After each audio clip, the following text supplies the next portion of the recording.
It's snowing outside. I'm in the southeast of the United States. Why is it snowing outside? And why is it so cold? What are you doing on snow days? I'm with my dearest friend and colleague and fellow snow day person, Khan Apostopoulos. Khan, glad to have you here. This should be fun. It's good to be with you, Ambassador. How are you? I am well. I am well and warm. Got all my winter clothes on, my long sweater. Yes, I'm ready to go. So, ladies and gentlemen, this is just an impromptu live um, with the question. It's a what are you doing special? My top 125 podcast runs every Thursday, 10 a.m. Eastern. Has going on 7 years this April, and I have just had a wonderful time doing it. Khan and I have become very close friends since he was a guest of mine on there, and now he's as close as family is. Some days closer, and it's been a great journey, and so it felt good to do a "What are you doing special?" and talk about a snow day because there's a whole lot of the eastern United States that are suffering through the last week uh, here in America and some few places in Northern Europe. So the theme of the day is what do you do on snow days? Well, Con, what do you do on snow days up there in Colorado? We are no strangers to snow days up here in the mountains in the Mile High City, Terry. And, we get our fair share of snow up here. Probably not as much as people suspect that we do. Thankfully, most of our snow ends up in the mountains where it belongs, where the ski resorts are, where they can really use it and entertain people, and people go to have their wonderful experiences traveling from all over the world. Now, personally, I don't ski. I had a bad experience. I tried to learn in my older age and unfortunately messed up my knee pretty badly. So, the only interaction that I typically have between a board and the snow is shoveling the stuff. So that's typically where I end up. So, but here, unlike many places in the US, the beautiful thing about it is that Colorado has about 300 days of sunshine on average a year, but don't tell anybody. That's our little secret. So even when it snows, an hour or so later, you see this beautiful, beautiful sky, blue sky outside, white snow. It's just a postcard, my friend. So for us, snow most of the time leads to livelihood, leads to prosperity here for a lot of the businesses and the tourist operations here. And at the same time, it really makes it living here such a beautiful thing.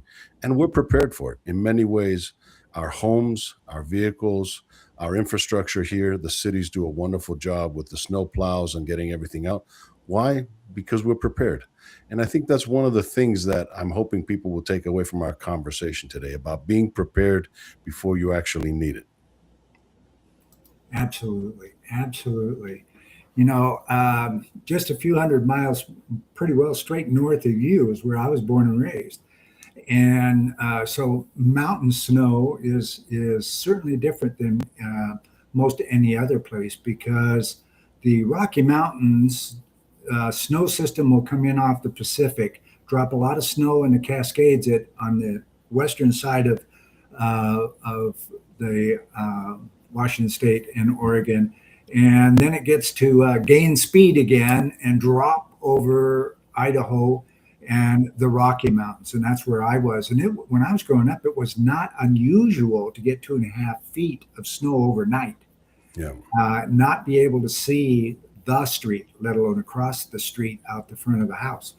And so, you knew it. It was there. You knew what to do. Okay, we're going to have heavy snow. Everybody gets up an hour and a half earlier than we usually do for school and work and all those things. And everybody gets a shovel and we start shoveling. And ladies and gentlemen, it may sound funny for some of you, but I as a 9-year-old had to throw snow up over my head to get the snow off the sidewalk onto the yard because the banks along the sidewalk out to the driveway could easily be 5, 6 feet tall. Yeah, the drift. And that, again, that was the norm. Yeah. And so I used to think it was cool because I would walk out of the front of the house, get up on top of the handrail on the steps, and take a dive into the snow. It was a riot. And I knew I wasn't going to run into anything but snow there. But wow, it was so neat. You just went down into nothing but snow and blue sky straight above. Because that's another thing that happens right after usually a heavy storm coming through in the Rockies is clear skies. It just opens up into the most incredible blue. Yeah. And living there, you take it for granted. If somebody's there visiting, they go, "You got the most incredible skies." Yeah. Yeah, it's because it's pretty well pollution free. So yeah, those are some of the cool things. Snow days here. I get to look at young people. I used to be one of those with plastic discs. I haven't seen one of those in a long time. 2 of them this morning outside. Yep. So those people are from somewhere north of here. They're not from the south. and we've got that. We're in the mountains, so not 50 feet from us is a perfect disc hill with lots of brush at the bottom, so you don't get hurt. It's trying to stop. But it's fun watching all that kind of stuff. You've got some stories. Now, you grew up in Greece. Were you in the snow belt in Greece when you grew up? No, the thing is that, I like to set the record straight for people because when they think of Greece, snow is not necessarily what they think about. No. Now, I was fortunate enough. I spent most of my early years by the water. So I've been always blessed that way. And that's one of the things I miss living in Colorado. So I miss the sea. I miss the ocean. But barely 50 miles from my house where I grew up, where my father is from, up in the mainland of Greece, there's a ski resort. There's a ski resort up there. And it's about 2,000 kilometers, which is probably it's about a little over a mile high. Yeah, I mean, it's a mile, more than a mile up. So 1,600 meters is a mile. Yeah, so it's a mile up, more than a mile up for the ski resort. So they get plenty of snow up there, and they've kind of developed it. So it's still nothing like what we hear the main ski resorts up here in Colorado, but they're growing the industry. They're growing that. And so, you think of the mythology and Mount Olympus and all of that stuff. We have mountains in Greece. We have a lot. And just like, Arizona, there's places in Arizona that are the tail end of the Rockies, but they still have, you go to Phoenix, you see the Camelback, you see a lot of the Santa Fe is still pretty high up. There are places in Greece because it's the tail end of the Alps. So a big part of Greece, the peninsula, is mountainous. And so we have our own kind of continental divide, if you will, there, our version of that. And so there's plenty of snow there when you want to look for it. But again, until I got here, when I got here in the mid 90s and moved to the States and to Colorado, my wife's from here. So for her, this is all very natural. But for me, the first time I saw snow, and I was so unprepared for that. So I can relate to our friends down south that have very little experience with snow at the time. But since then, I've had my fair share of blizzards and my fair share of driving and working and operating here in the snow. So a lot of that is just, using good sense, a little bit of preparation, and, working within your limits, working within what you're trying to do. Don't try to go outside of those things and treat it like it's every other day when it's not. Yeah, absolutely. Driving in snow is extremely dangerous. And if you're not experienced at it, it's extremely dangerous. Yeah. You're driving a couple of a 1 ton or more hunk of steel on rubber tires. Yeah. That are not designed for that kind of stuff, and you can be in big trouble fast. Yeah.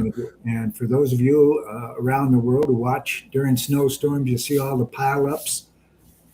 That's real. Okay. Yeah. And it happens so fast, you have no concept it's happening until it's too late. Yeah. And yeah. So many people, Terry, confused when they're driving a vehicle, especially when they're not used to the snow or the ice. They think that 4-wheel drive means 4-wheel stop, and it doesn't. Yeah. The way the vehicle behaves and handles in these kind of conditions is very different. So unless you have the right gear, the right everything, that's it's and the training and the experience to operate with that, just be careful. Just take your foot a little bit off the gas a little bit, give yourself a little bit more room to brake, and understand that the vehicle is going to behave very, very differently. And if you're not ready for it, again, just like anything else, it's going to be quite a surprise. Mhm. Yeah, ladies and gentlemen, four-wheel drive helps you. It doesn't solve anything. Mm-mm. It doesn't get you going any faster. All four wheels spin instead of two. And, in my experience, well, a good one, and it's happening right now out on Hatteras and Southeast Virginia, is blizzard-like conditions, and they don't have snow removal either.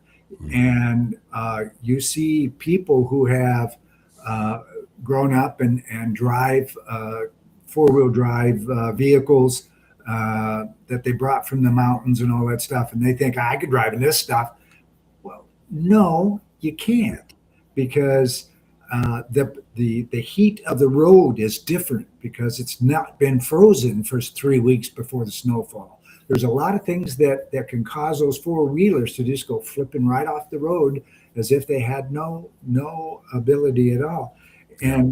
and that's dangerous. You Yeah. know. Now we're talking about snow days, ladies and gentlemen, and what do you do on your snow days? Well, when I was a kid, that meant, hey, I'm going to tie a rope around Dad's truck, the back of Dad's truck, and we're going to hook the toboggan to it. And all of us kids are getting on there, and Dad's going to drive us around the neighborhood. All the time when I was growing up, that's what happened. It was so much fun. You go driving by somebody else that's going the other way, and on a toboggan with 5 or 6 kids in it, and stuff like that. And looking and thinking back on it now, my dad was a terrific fella because he's the one that usually came up with the idea. Okay. Hey, you guys going to get on the back of the truck today or what? Or you just going to sit there and watch TV? Oh, yeah, let's go. My dad was real cool about that. And I appreciate that, Dad. Okay. If you can hear me. And some of the other things, that happen on a snow day. Yeah, there's the manual labor and a lot of it, a lot of times. But taking a walk in the neighborhood on a snow day, you smell the most incredible smells in your neighborhood. Somebody's making cookies, cakes. They're making soups and all kinds of stuff, and you get to smell all that stuff. Particularly if there's not a lot of wind, and that's a delight. That's Mm. just a lovely thing to have happen. How about you?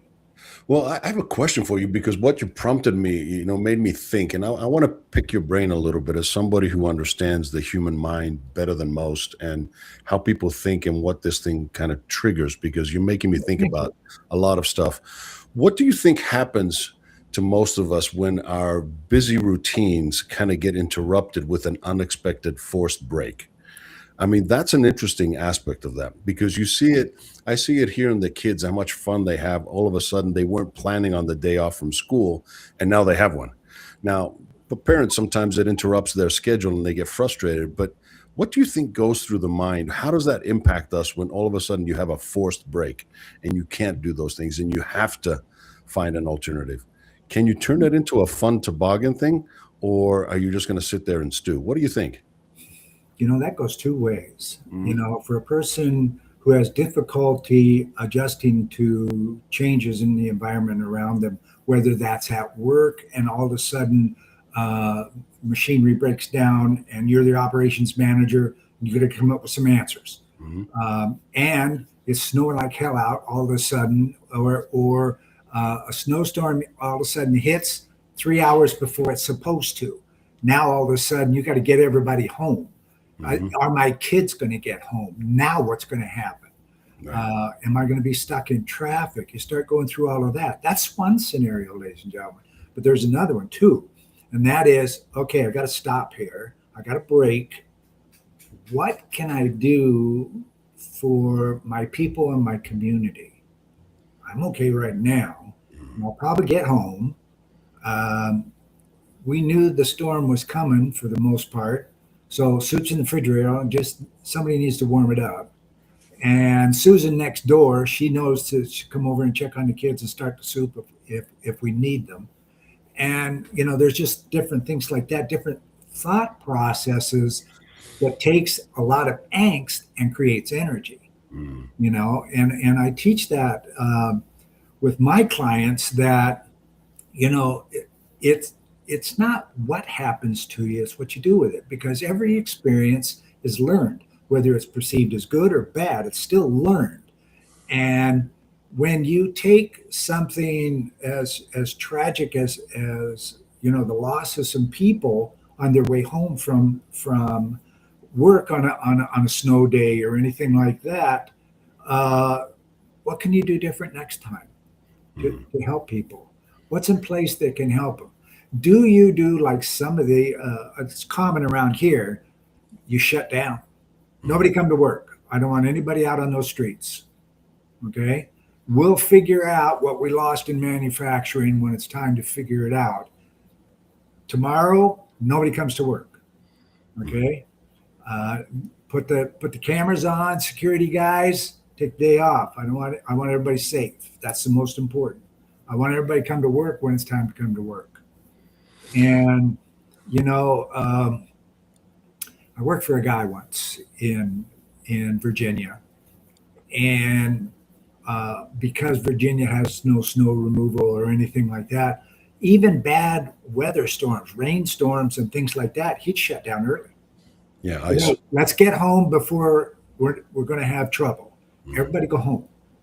In fact, on your way home, stop and get some cookies for the kids.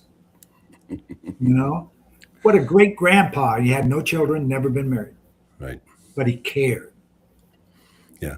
And that's the message I think you can send. How you handle that situation says a lot about you as a person, as a leader, as a business owner. I mean, that's where you look at it and you say, okay, am I going to focus on the losses, on the misproduction, or am I going to care for my people, making sure that everybody gets home? And the fact that they're right now scrambling to try to figure out who's going to pick up the kids from school, how they're going to manage this, what's going to happen. All of a sudden, life takes over. And you realize a lot about people in that kind of situation. I mean, you guys in the South, perhaps in the coastal areas, you've dealt with it with hurricanes, with different kind of weather patterns. This is a challenge that you don't often face. And it's not something that is typical for the area. So it's hard to get used to that and prepare for that. But again, there are a lot of learned experience that we can transfer here about how we deal with the unexpected, how we deal with change. And you look at that and you say, okay, there are things in the moment that I can make decisions about. And that's where my values and my priorities come into play. But there's also the beforehand. I mean, they were talking about this huge front that was coming through and it was going to impact the South days before it happened. Was that not the case? Yeah. So I question, I mean, I look at it and it's a study in human behavior. How many people sat there and said, they're full of it. It's not going to happen. It never happens here. And they were in denial. How many people ran and stocked up on toilet paper and canned beans? And Both. Yeah. You got to need both because those are interdependent. And at the same time, how many people kind of took some precautions? Okay, let's get the cars off the driveway and into the garage. Let's make some space. Let's get some of those things going. I mean, you and I were laughing off camera about some of the simple facts of how people have adapted to their environment and how prepared they are. Yeah. The plugs in the front of the car. You were telling me about some of your own stories with that. I mean, share with our audience from that piece about preparation and what that means.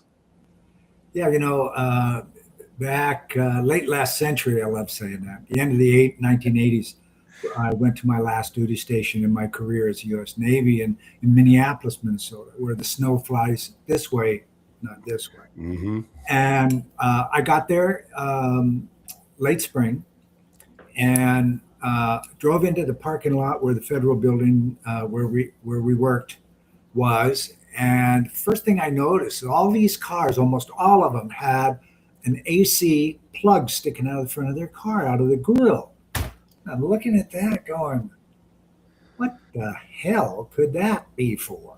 Mhm. So I get in, I'm the new guy, right? So I get in, welcome group. So they got the whole team in the conference room to welcome me. And I said, okay, I'm ready to handle this. Why does everybody got an AC adapter sticking out of their car? You'll find out this winter. And I said, well, I might find out sooner. Why is that? Because it's obviously something that's a necessity. And they said, well, that's why, because it gets so extreme that when you're home, you want to plug it into your house so that an engine block heater can keep the water warm in your engine. Otherwise, when you try to start it the next day, you could break the block.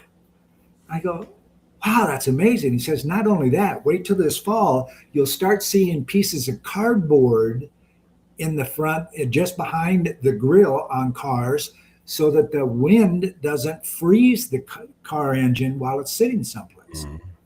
And the very first time I pulled up to a gas station in the wintertime in Minnesota with the wind blowing pretty bad, everybody that was parked with taking gas had their engine running. And everywhere in the world, they say, turn your engine off, flame hazard.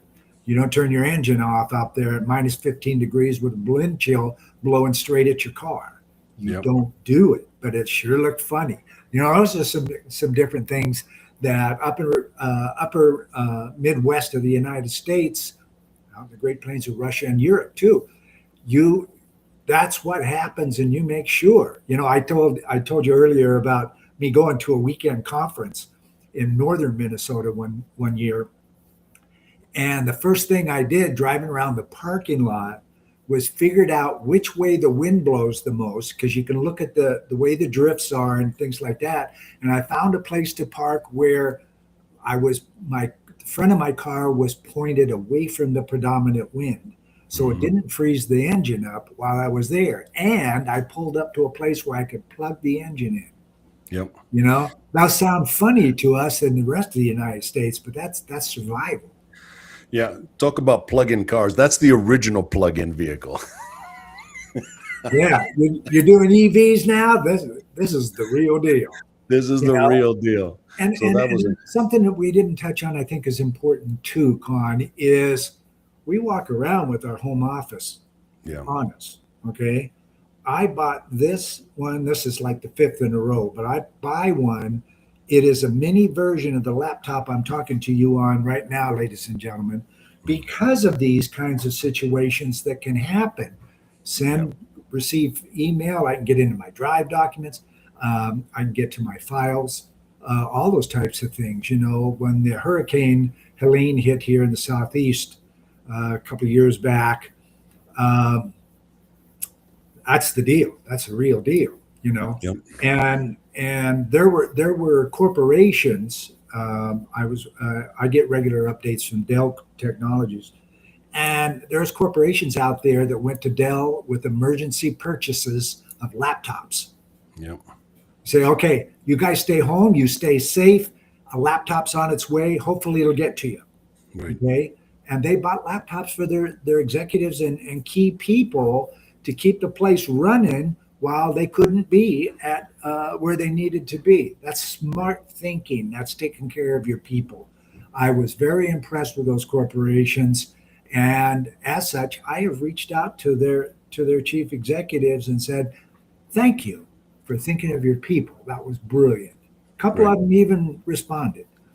But yeah, those are things that are important that we don't really stop to think about. My phone. What do you want me to do with my phone? Well, it's an office if you make it work that way. Correct. Correct. And I think most people are getting to that point, but understand that the flip side of that is accepting also that sometimes, the world is not going to end because you didn't go into the office one day. And I think that kind of forced reminder sometimes brings us back to a little bit more of our human side, Terry. And I see that as an opportunity for us to kind of, like your dad did with you, bring some fun back into things, connect with your kids, connect with your family, take advantage of that time, perhaps, even to sit back, read a book by the fireplace. Do something for yourself. I mean, it's an unexpected gift if you allow it to be. There you go.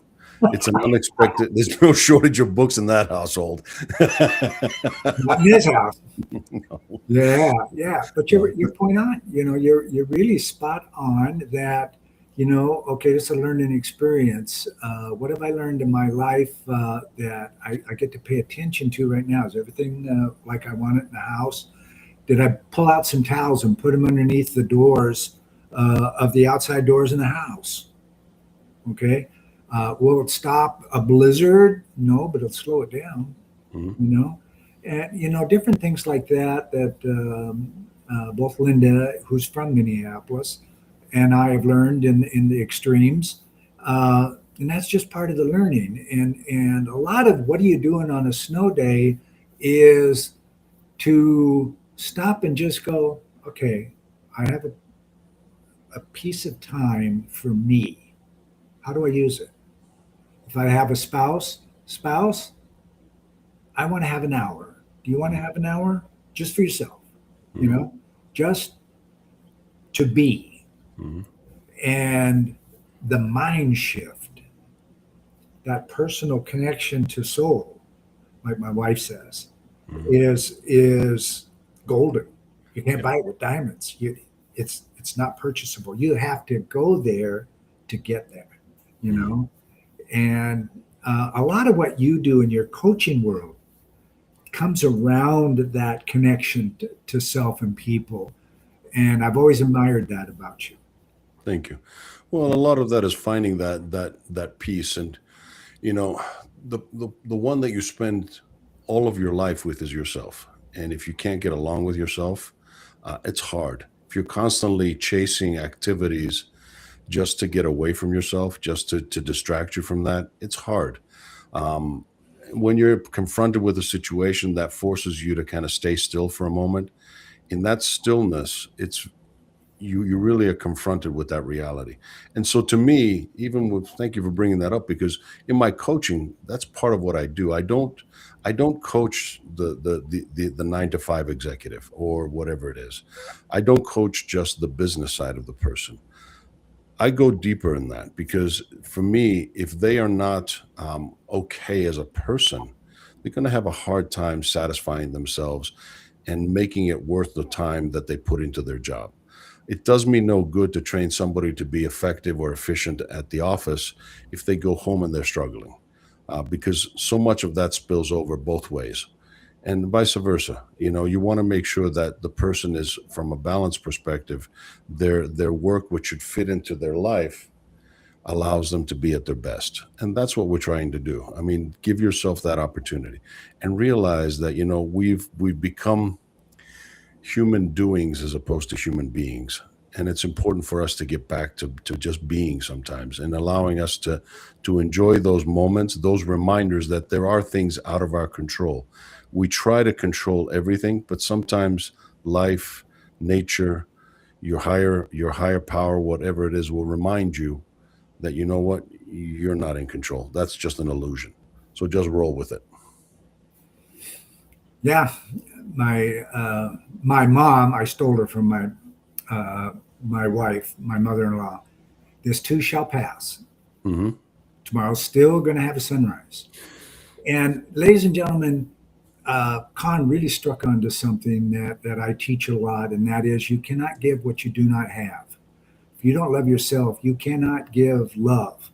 Ask anybody who's been married 3 or 4 times. They cannot give love because they do not love themselves. And what we're talking about for the most part here is love yourself. Start with yourself. That's not selfish. That's just being present with the person you are. And then you can start giving that person you are to other people who can then spread it. And what comes back to you several times over? That person was nice to that person, to that one, that one, that one, that one. And then all of them were nice to you.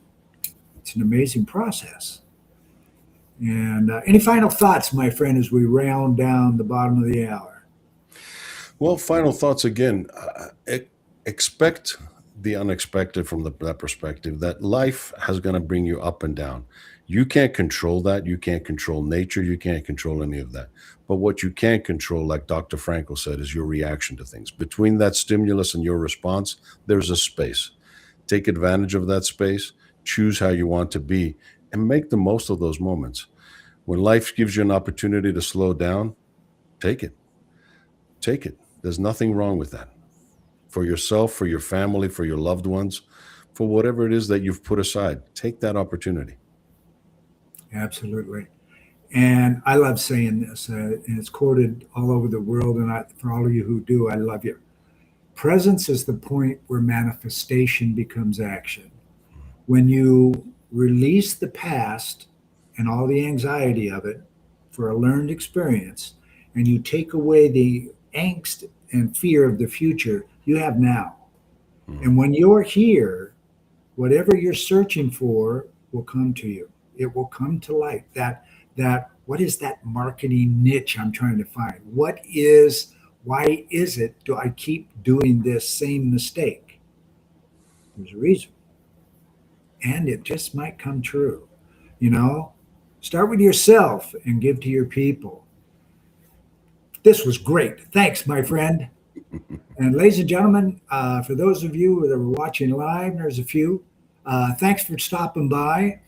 And for those of you who will get the recording, reach out to either or both of us. We're both on LinkedIn. And this was sure a lot of fun. Thanks again, Con. I appreciate you, man. Thank you.